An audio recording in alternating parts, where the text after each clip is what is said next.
while you're thinking of that, we're going to give you the last storyteller before the break. And that is going to be MaryAnn. And I'm going to pause on her last name. You'll have to help me. Sorry. Sztenderowicz. More easily said than spelled. Okay, great. Come on up. MaryAnn, round of applause, please.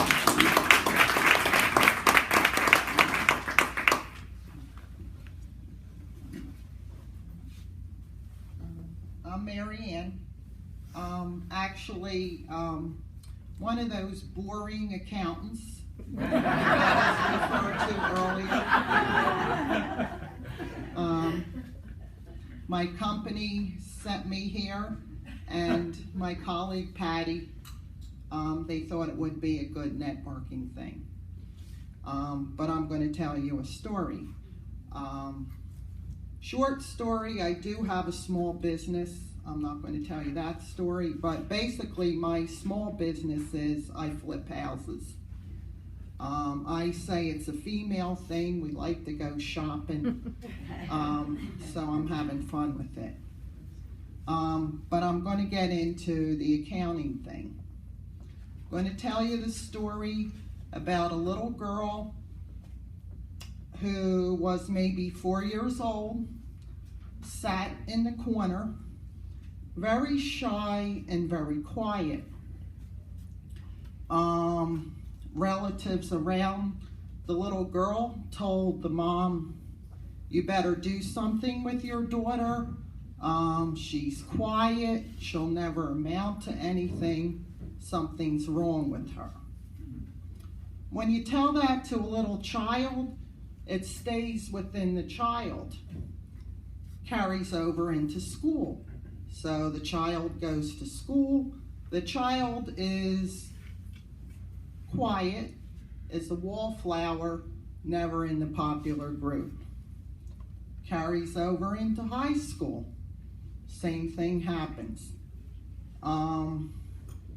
It's something that's in you your whole life, and you have to fight it. You feel yourself pulling back, and you have to push yourself forward. If you don't know by now, that little girl is me. Somehow I found the love of numbers when I got into college. And initially I was going to be a psychology major, but thanks to a roommate, I ended up in accounting. Still the quiet person that was always afraid to go forward.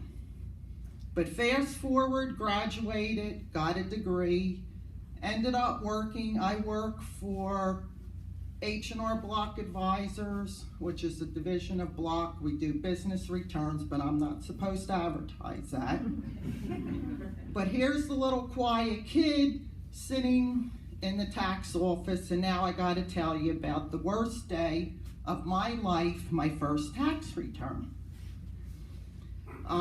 In the office by myself, someone came in, sat him down, started doing his return, asked all the questions. We got to the interest part, and we were told to ask the $1,000,000 question, do you have a foreign bank account?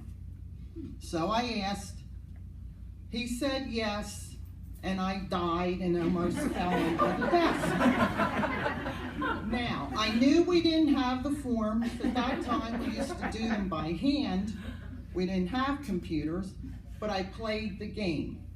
Walked over to the file, looked at all the forms, whether it was there or not, I didn't care. Came back, told him, was not in the office. I would take the information, complete it later, and just continue. So at that point, I said to him, where's your foreign bank account? And it was the Heritage Bank up the street. So I wanted to kill him. But the moral of the story is the why. Through that whole thing, someone had said to me, no matter what, you always have to remember that if someone comes to you you know more than they do, or they would never be asking your help. So it portrays a confidence, and that's what I kept in myself to go through that tax return. And I've done this now. I've been in the business 39 years, and I can tell you now, nobody can ever shut me up anymore.